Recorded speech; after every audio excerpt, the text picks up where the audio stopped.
بسم اللہ الرحمن الرحیم۔ السلام علیکم ورحمۃ اللہ وبرکاتہ۔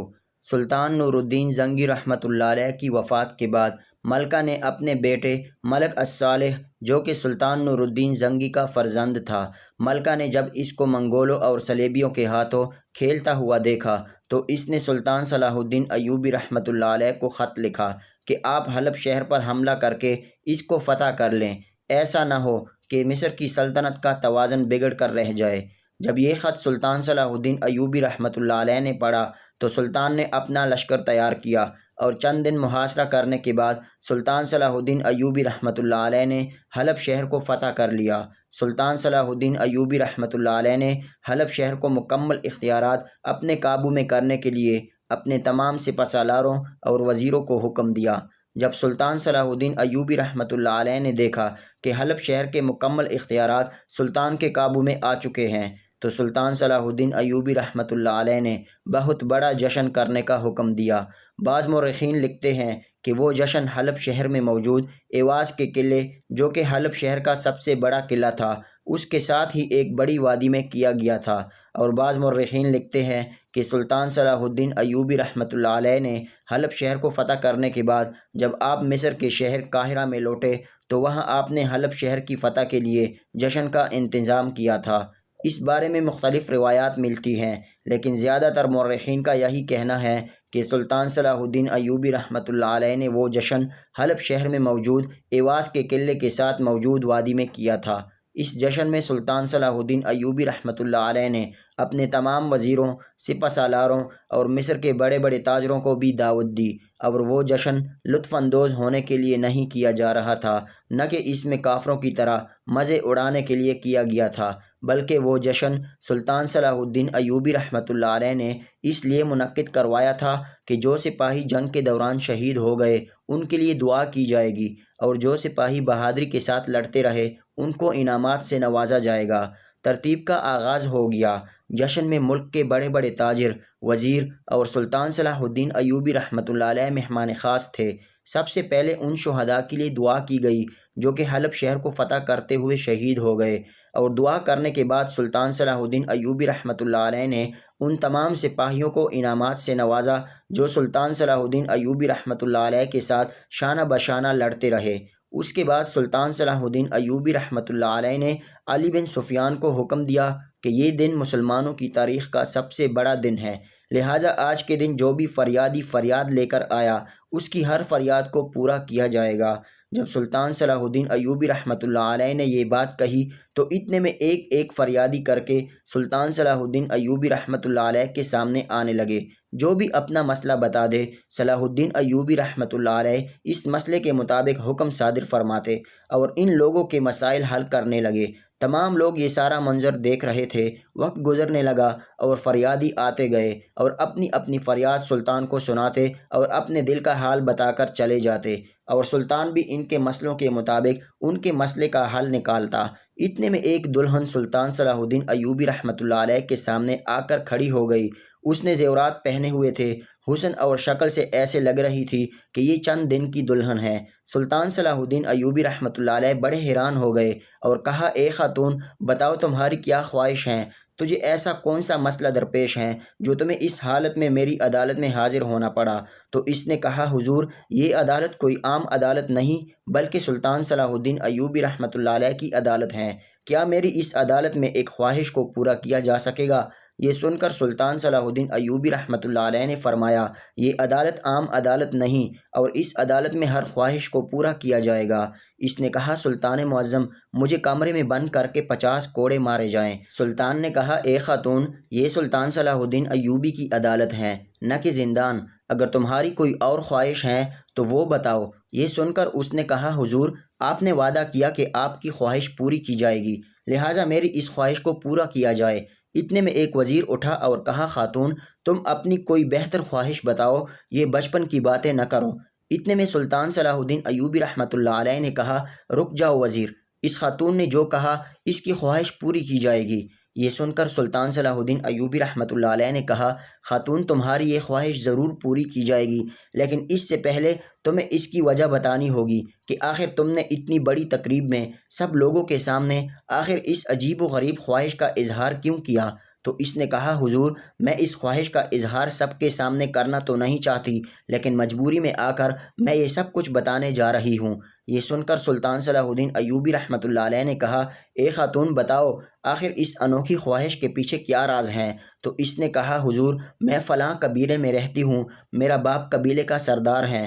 حضور میری شادی سے تقریباً 1 مہینہ پہلے میرے خیمے میں ہر روز ایک بچہ دوڑتا ہوا آتا اور ایک چٹھی رکھ کر چلا جاتا۔ میں جب اس چٹھی کو کھول کر پڑھتی تو اس میں محبت بھری باتیں لکھی ہوتی، لیکن نہ ہی اس چٹھی میں کسی کا نام ہوتا اور نہ ہی کسی کا پتہ لکھا ہوتا۔ جب میں اس بچے سے پوچھتی کہ یہ چٹھی تمہیں کس نے دی تو وہ کہتا کہ ایک خوبصورت نوجوان ہے جس نے مجھے یہ چٹھی دی، لیکن وہ اس کا نام نہیں بتاتا۔ وقت گزرتا رہا اور تقریباً 1 ماہ ہو گیا اور اس کی چٹھی اسی طرح ہر روز آتی، لیکن نہ ہی اس نوجوان نے اپنا نام بتایا اور نہ ہی کبھی اس نے ملاقات کی۔ مجھے بھی اس سے بہت محبت ہو گئی۔ میں ہر روز اس کی چٹھی کے آنے کا انتظار کرتی۔ جب 1 مہینہ مکمل ہوا تو پڑوسی قبیلے کے ایک نوجوان کا رشتہ آیا۔ وہ نوجوان بہت خوبصورت اور حسین و جمیل تھا۔ میرے بابا نے میرا رشتہ اس کے ساتھ طے کر دیا۔ وہ بھی ایک سردار کا بیٹا تھا، اس لیے میں کوئی بھی وجہ بتائے بغیر انکار نہیں کر سکتی تھی۔ لہٰذا میں اس چٹھی والے کا انتظار کرتی رہی، لیکن وہ نوجوان نہیں آیا اور مجبوری میں نے اس قبیلے کے سردار کے بیٹے کے ساتھ نکاح کرنے کے لیے ہاں کر دی۔ میرے اس قبیلے کے سردار کے بیٹے سے شادی ہو گئی تو اب پیچھے چٹھی آنا بھی بند ہو گئی۔ میں روز چٹھی کا انتظار کرتی رہی، لیکن وہ نہ آیا۔ میں اپنے شوہر کے گھر پہنچی۔ خوبصورت سا خیمہ میرے لیے سجایا گیا تھا۔ میں اپنے بستر پر بیٹھی اپنے شوہر کا انتظار کر رہی تھی۔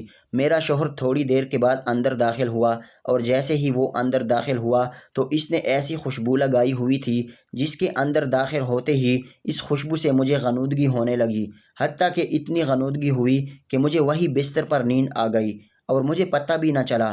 صبح ہو گئی۔ جب میں اٹھی تو مجھے ملازمہ نے بتایا کہ تمہارا شوہر تو اپنے بابا کے ساتھ بازار چلا گیا ہے۔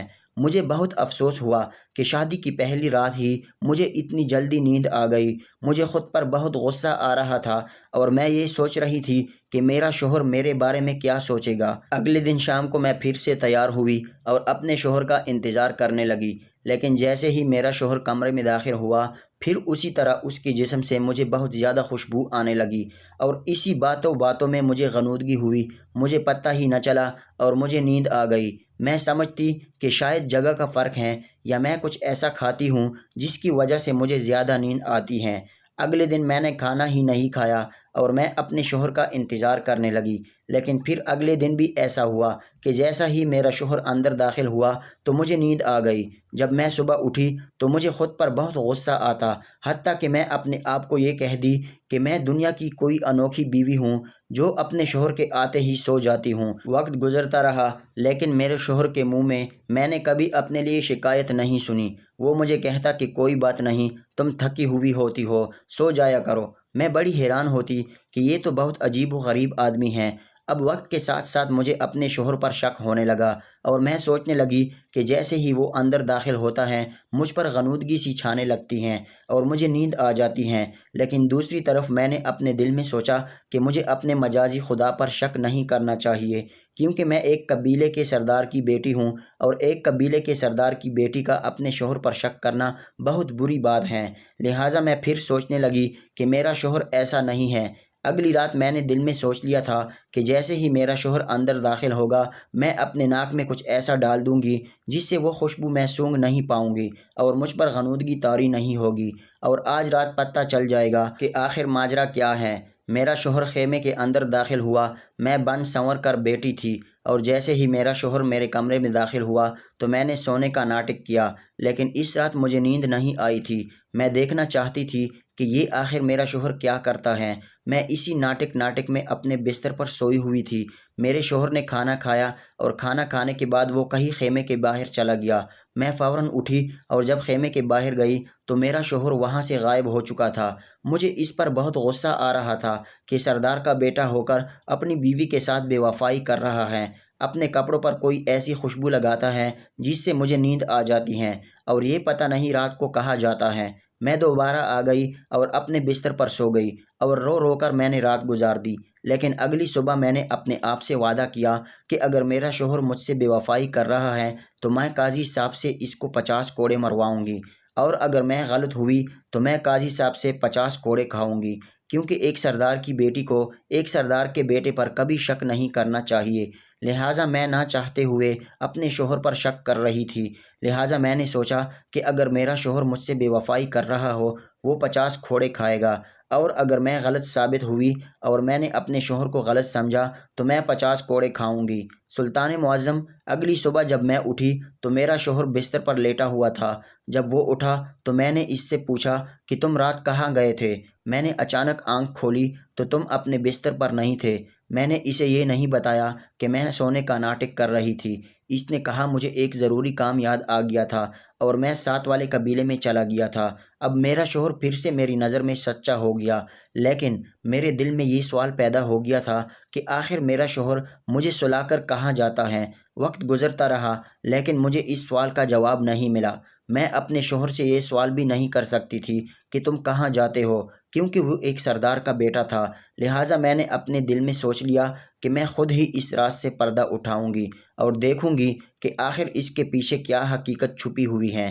اگلی صبح میں اٹھی تو میرا شوہر قبیلے سے باہر چلا گیا تھا۔ میں نے سارے سامان کی تلاشی لینا شروع کر دی، کیونکہ مجھے شک نہیں یقین تھا کہ جس طرح کی خوشبو میرا شوہر لگاتا ہے وہ یہاں اس نے کہیں چھپائی ہوئی ہوگی، جس کو سونگھتے ہی مجھے غنودگی چھا جاتی ہے۔ میں نے سارا خیمہ چھان مارا لیکن مجھے وہ چیز نہیں ملی۔ اتنے میں نے اپنی نوکرانی سے پوچھا کہ ہماری شادی سے پہلے میرا شوہر کس خیمے میں رہتا تھا۔ وہ مجھے ساتھ والے خیمے میں لے گئی تو میں نے اس ساتھ والے خیمے کے سارے سامان کو کھوجا تو مجھے صندوق میں ایک شیشی ملی، اور اس شیشی سے بہت ہی عجیب و غریب خوشبو آ رہی تھی، اور اتنی تیز کہ وہ مجھے پھر سے بے ہوش کرنے لگی۔ تو اتنے میں نے اپنے ناک پر ہاتھ رکھ کر اس شیشی کو وہاں پر رکھ دیا، لیکن ساتھ ہی میں نے ایک ایسی چیز دیکھی جس نے مجھے ہلا کر رکھ دیا تھا۔ سلطان معظم، اس صندوق میں ایک ایسی جڑی بوٹیوں سے تیار شدہ مرہم تھی جو کہ اس وقت زخم پر لگائی جاتی ہیں جب زخم ناسور بن جاتا ہے، اور جب اس زخم کے ٹھیک ہونے کا موقع ختم ہو جائے تو کوئی قسمت والا ہی اس زخم کے بعد بچ سکتا ہے۔ جب میں نے وہ دوائی دیکھی تو میں ڈر گئی اور سوچنے لگی کہ یہ دوائی یہاں کیا کر رہی ہیں۔ میں نے اپنی ملازمہ سے پوچھا تو اس نے مجھے کوئی سوال کا جواب نہ دیا۔ اب میں دل میں سوچنے لگی کہ آخر میرا شوہر کیا کر رہا ہے، آخر یہ دوا یہاں کیا کر رہی ہے، اور آخر اس طرح کی خوشبو اسے اپنے پاس کیوں رکھی ہوئی ہے۔ میں بڑی حیران تھی۔ اگلے دن میں نے سوچا کہ کل صبح جیسے ہی میرا شوہر قبیلے سے روانہ ہوگا میں اس کا پیچھا کروں گی۔ رات کو میں اپنے شوہر کے آنے سے پہلے ہی سو گئی۔ اگلی صبح جب میرے شوہر تیار ہو کر اپنے گھوڑے پر سوار ہو کر روانہ ہوا تو میں نے بھی اس کا پیچھا کرنا شروع کر دیا۔ پیچھا کرتے کرتے میرا شوہر ایک جھونپڑی کے اندر گیا۔ وہ جھونپڑی کے اندر جانے کے بعد جب وہ باہر نکلا تو اس کے ساتھ ایک خوبصورت اور حسین و جمیل لڑکی تھی۔ وہ دونوں اپنے اپنے گھوڑوں پر سوار ہوئے اور جنگل والے راستے پر روانہ ہو گئے۔ مجھے اپنے شوہر پر بہت غصہ آ رہا تھا۔ یہ مجھے رات کو بے ہوش کر کے خود یہاں پر ایک سردار کا بیٹا ہو کر ایک نامحرم لڑکی کے ساتھ گھوم رہا ہے، اور جب اس نے جنگل کا راستہ اپنایا تو مجھے اپنے شوہر کے کردار پر شک ہونے لگا۔ میں نے اس کا پیچھا کرنا شروع کر دیا۔ میں اس کا پیچھا کرتے کرتے جنگل کے بیچ میں پہنچ گئی، لیکن جب میں جنگل میں پہنچی تو میرا گھوڑا آہستہ آہستہ چل رہا تھا۔ میرے شوہر اور اس لڑکی کے پاس تیز رفتار گھوڑے تھے۔ وہ مجھ سے آگے نکل گئے اور میرا شوہر میری آنکھوں سے دور ہوا۔ مجھے اس کو تلاش کرنے میں تھوڑا وقت لگ گیا۔ جب تلاش کرتے کرتے میں ان دونوں کے پاس پہنچی تو دیکھ کر میرے پیروں تلے زمین نکل گئی، جو کہ میرے شوہر کے ہاتھ میں وہی جڑی بوٹی تھی جس سے وہ دوا تیار ہوتی تھی، جو میں نے اپنے شوہر کے خیمے میں دیکھی تھی۔ اور میں اس لڑکی کو دیکھا تو وہ اسی جنگل میں بیٹھ کر دوا بنا رہی تھی۔ میں یہ سارا ماجرا دیکھ کر بڑی حیران و پریشان ہو گئی۔ تو میرے شوہر نے جب مجھے دیکھا تو اس نے کہا کہ میں جانتا تھا کہ تم میرا پیچھا کر رہی ہو، لیکن میں نے تمہیں اس لیے آج اپنے پیچھے آنے دیا کیونکہ میں چاہتا تھا کہ آج حقیقت تمہارے سامنے آ جائے، کیونکہ اس سے پہلے اگر میری موت آ جائے تو تم حقیقت سے دور نہ رہو۔ یہ سن کر میں نے کہا حضور آپ یہ کیا کہہ رہے ہیں؟ کس کی موت اور کون مرنے والا ہے؟ تو اس نے کہا شادی سے 1 ماہ پہلے تقریباً مجھے ایک جنگ میں ایک ایسا زخم لگا جس خنجر پر زہر لگا ہوا تھا، اور وہ زخم آہستہ آہستہ بڑھنے لگا۔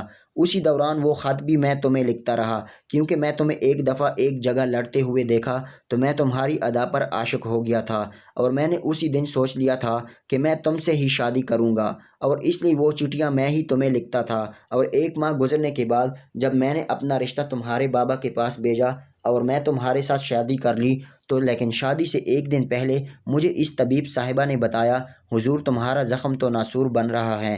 جب مجھے اس بات کی خبر لگی تو میں نے اپنے بابا سے کہا بابا جان میری زندگی کا پتہ نہیں، لہٰذا میں شادی نہیں کرنا چاہتا، کیونکہ اس سے اس سردار کی بیٹی کی زندگی خراب ہو جائے گی۔ میرے بابا نے کہا بیٹا زندگی اور موت اللہ کے ہاتھ میں ہے، شادی کرنا ایک سنت ہے، اللہ نے چاہا تو تمہیں ضرور شفا مل جائے گی، اس لیے میں نے تم سے نکاح تو کر لیا اور شادی کر کے تمہیں اپنے قبیلے میں تو لے آیا، لیکن میں چاہتا تھا کہ جب تک میں صحت یاب نہیں ہو جاتا اس وقت تک میں تمہیں ہاتھ بھی نہیں لگاؤں گا۔ ہو سکتا ہے کہ اگر میری موت ہو جائے تو تمہاری زندگی خراب نہ ہو، اس لیے میں نے آج تک یہ ساری حقیقت تم سے چھپائے رکھی، اور اس لیے جیسے ہی میں رات کو خیمے میں داخل ہوتا تو میں اپنے جسم پر وہی خوشبو لگا لیتا تاکہ تجھے غنودگی چھا جائے اور تم سو جاؤ، اور اس لیے ہر روز صبح قبیلے سے چلا جاتا کیونکہ میں اس لڑکی کے ساتھ جنگل میں وہ جڑی بوٹیاں تلاش کرتا جس سے میرے زخم کا علاج ہو سکے، اور یہ میری منہ بولی بہن ہے جس نے میرا شروع سے لے کر آج تک علاج کیا، اور اس کے بعد اب میرا زخم آہستہ آہستہ بہتر ہو رہا ہے۔ میں اپنے شوہر کے قدموں میں گر گئی اور کہا حضور میں نے آپ کو بہت غلط سمجھا، مجھ سے بہت بڑا گناہ ہو گیا، آپ میرے لیے مجازی خدا تھے، لیکن میں نے آپ کو بد کردار سمجھا اور بے وفا سمجھا۔ یہ سن کر میں نے اپنے شوہر کو اس خواہش کا بھی بتا دیا کہ میں نے اپنے آپ سے وعدہ کیا تھا کہ اگر میرا شوہر بے وفا ہوا تو اس کو قاضی صاحب سے 50 کوڑے مرواؤں گی، اور اگر میں غلط ثابت ہوئی تو میں خود 50 کوڑے کھاؤں گی۔ سلطان معظم یہی وجہ ہے کہ میں نے 50 کوڑے کھانے کی خواہش کا اظہار کیا۔